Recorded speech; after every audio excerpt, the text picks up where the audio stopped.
எல்லாருக்கும் வணக்கம். சில சமயம் கோடிங் ரொம்ப சிக்கலா தெரியும் இல்லையா?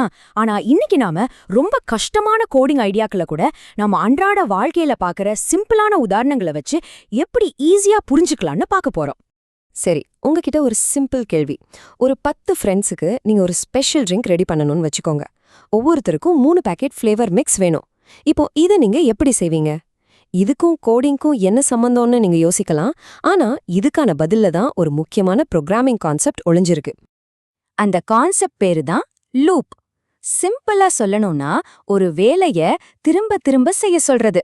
உதாரணத்துக்கு, நான் உங்ககிட்ட இந்த தெருமுக்கு வரைக்கும் நடந்துட்டு திரும்பி வாங்க, இதைய 3 தடவை செய்யுங்கன்னு சொன்னா அது ஒரு லூப். ஒரே அறிவுறுத்தல மறுபடி செய்யறது. சரி, ஒரு வேலைய திரும்ப திரும்ப செய்யறது ஓகே. ஆனா அப்படி திரும்ப திரும்ப செய்யற ஒரு வேலைக்குள்ள இன்னொரு வேலையையும் திரும்ப திரும்ப செஞ்சா என்ன ஆகும்னு யோசிச்சு பாருங்க. அதாவது ஒரு லூப்புக்குள்ள இன்னொரு லூப். நம்ம கூலைட் உதாரணத்துக்கு இப்ப திரும்ப வருவோம். இங்க பாருங்க, நம்ம நண்பர்கள் தான் வெளி லூப், பாக்கெட்டுகள் தான் உள் லூப். இங்க தான் விஷயமே இருக்கு. வெளி லூப் ஒரு ஸ்டெப் நகரணும்னா, அதாவது நீங்க அடுத்த நண்பர்கிட்ட போறதுக்கு முன்னாடி உள் லூப் முழுசா ஓடி முடியணும். அப்போ முதல் நண்பருக்கு 3 பாக்கெட்டையும் போட்டதுக்கு அப்புறம் தான் நீங்க 2வது நண்பர்கிட்டயே போக முடியும். ரெடிட்ல ஒரு யூசர் இத ரொம்ப அழகா சொல்லிருக்கார். இதுதான் இதுல நாம புரிஞ்சுக்க வேண்டிய முக்கியமான விஷயம். வெளி லூப் ஒரு தடவை ஓடும்போது உள் லூப் அதோட முழு சைக்கிளையும் முடிச்சே ஆகணும். இதுதான் நெஸ்டட் லூப்ஸ் கூட அடிப்படை. சரி, இந்த கூலைட் கதையெல்லாம் போதும். இப்போ நாம நிஜமான ஒரு கோடிங் பிரச்சனைக்கு வருவோம். லூப்புகளை பயன்படுத்தி பகா எண்களை, அதாவது பிரைம் நம்பர்ஸ எப்படி கண்டுபிடிக்கிறதுன்னு பார்க்கலாம். முதல்ல ரூல்ஸ் என்னன்னு பாத்திரலாம். பிரைம் நம்பர்னா என்ன? அது 1 விட பெரிய எண்ணா இருக்கணும். அப்புறம் அதை 1ஆலையும் அதே எண்ணாலையும் மட்டும்தான் மீதி இல்லாம வகுக்க முடியும். இதுதான் விதி. அப்போ ஒரு நம்பர் பிரைமா இல்லையான்னு கண்டுபிடிக்கிறதுக்கு 3 ஸ்டெப் தான். முதல்ல அதை 1 விட பெருசா இருக்கான்னு பார்க்கணும். இந்த முதல் ரூல் படி பார்த்தாலே 1, 0, நெகட்டிவ் நம்பர்ஸ் எல்லாம் லிஸ்ட்ல இருந்து அவுட். அதனால தான் 1 ஒரு பிரைம் நம்பர் கிடையாது. அடுத்து வேற ஏதாவது நம்பரால அதை வகுக்க முடியுதான்னு செக் பண்ணணும். அப்படி முடியலேனா ஆமா, அது ஒரு பிரைம் நம்பர். ஓகே, நம்மளோட அடுத்த கட்டத்துக்கு போலாம். இப்போ நாம கோட் எழுத போறோம். ஆனா அது சரியா இருக்கான்னு செக் பண்ண ஒரு ரொம்பவே பிரபலமான டெக்னிக் யூஸ் பண்ண போறோம். இந்த டெக்னிக் பேரு ரப்பர் டக் டீபக்கிங். பேரு கொஞ்சம் காமெடியா இருந்தாலும் இது ரொம்ப பவர்ஃபுல். யோசனை ரொம்ப சிம்பிள். உங்க கோட லைன் பை லைனா ஒரு பொம்மை வாத்துக்கிட்ட விளக்குற மாதிரி நீங்க சத்தமா பேசணும். அப்படி பேசும்போதே அடடா, இங்க தப்பு பண்ணிருக்கோமேன்னு உங்களுக்கே திடீர்னு புரியும். உங்க எண்ணங்களை நீங்களே தெளிவுபடுத்திக்க இது ஒரு சூப்பர் வழி. சரி, வாங்க நம்மளோட முதல் கொடைய பார்த்தோம். என்னோட ரப்பர் டக் ரெடியா இருக்கு. அதுகிட்ட இந்த கொடைய நான் விளக்க போறேன்.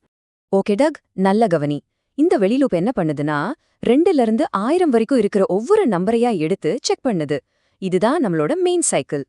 அப்புறம் ஒவ்வொரு நம்பருக்கும் நாம முதல்ல என்ன செக் பண்றோம்னா, இந்த நம்பர் ஏற்கனவே பிரைம் இல்லைன்னு நாம மார்க் பண்ணி வச்சிருக்கோமான்னு பாக்குறோம். அப்படி மார்க் பண்ணலனா ஒருவேளை இது ஒரு பிரைம் நம்பரா இருக்கலாம். இப்பதான் நம்ம நெஸ்டட் லூப் உள்ள வருது. ஒருவேளை எக்ஸ் ஒரு பிரைம் நம்பர்னு தெரிஞ்சா நாம என்ன பண்றோம்? இதுவரைக்கும் கண்டுபிடிச்ச எல்லா பிரைம் நம்பர்ஸையும் எடுத்து அதோட எக்ஸ பெருக்கி வர்ற எல்லா நம்பரையும் பிரைம் இல்லைன்னு மார்க் பண்ணிடுறோம். இதுதான் இந்த கோடோட தந்திரமே. சூப்பர், நம்ம கோட் வேலை செய்யுது. ஒரு சின்ன வெற்றி தான். ஆனா ஒரு பெரிய பிரச்சனை இருக்கு. நம்பர்ஸ் அதிகமாக அதிகமாக இது ரொம்ப ஸ்லோவா இருக்கு. திறமையே இல்ல. இப்போதான் நம்ம கதையில ஒரு ஆஹா மொமெண்ட் வரப்போகுது. நம்ம கோடையை எப்படி ராக்கெட் வேகத்துல ஓட வைக்கிறதுன்னு பார்க்கலாம். யோசிச்சு பாருங்க. உண்மையிலே நாம எல்லா நம்பரையும் செக் பண்ணணுமா? ஏதாவது குறுக்கு வழி இருக்காதா? இருக்கு. அதுக்கு பேர் தான் ஸ்கொயர் ரூட் விதி. ரொம்ப சிம்பிளான லாஜிக் தான். ஒரு எண்ணுக்கு காரணிகள் எப்பவுமே ஜோடியா தான் வரும். அந்த ஜோடியில ஒரு காரணி கண்டிப்பா அந்த எண்ணோட ஸ்கொயர் ரூட்டை விட சின்னதா இல்லனா அதுக்கு சமமா இருக்கும். ஏன்னா ரெண்டுமே ஸ்கொயர் ரூட்டை விட பெருசா இருந்தா அதை பெருக்கும்போது நம்மளோட அசல் எண்ணை விட பெருசா போயிடும் இல்லையா? இந்த வித்தியாசத்தை பாருங்க. 97 ஒரு பிரைம் நம்பரான்னு கண்டுபிடிக்க பழைய மெத்தட்ல 96 வரைக்கும் நாம செக் பண்ண வேண்டியிருக்கோம். ஆனா இந்த புத்திசாலித்தனமான வழியில அதோட ஸ்கொயர் ரூட், அதாவது கிட்டத்தட்ட 9.8 வரைக்கும் செக் பண்ணா போதும். எவ்வளோ நேரம் மிச்சமாகுது பாருங்க. சரி, இவ்வளவு நேரம் நாம இதெல்லாம் ஏன் பேசிட்டு இருக்கோம்?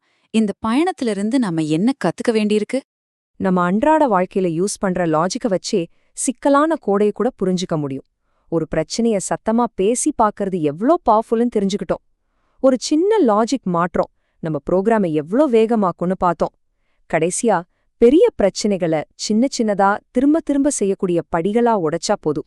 தியா ஈஸ்ட்வுட் சொல்ற மாதிரி இது மாதிரி சின்ன சின்ன பிரச்சனைகளை தீர்க்கிறது தான் பெரிய சிக்கலான பிரச்சனைகளை கையாள எனக்கு உதவுது. இதுதான் பயிற்சி. சின்ன சின்ன வெற்றிகள் தான் பெரிய விஷயங்களை சாதிக்க வைக்கும். நம்மள சுத்தி இருக்கிற இந்த டிஜிட்டல் உலகமே இது மாதிரி சிம்பிளான லூப்களை வச்சுதான் ஓடிட்டு இருக்கு. இப்போ சொல்லுங்க, நீங்க எந்த பெரிய பிரச்சனைய இப்படி சின்ன சின்ன படிகளா உடைச்சு தீர்க்க போறீங்க? யோசிச்சு பாருங்க. அடுத்த முறை சந்திப்போம்.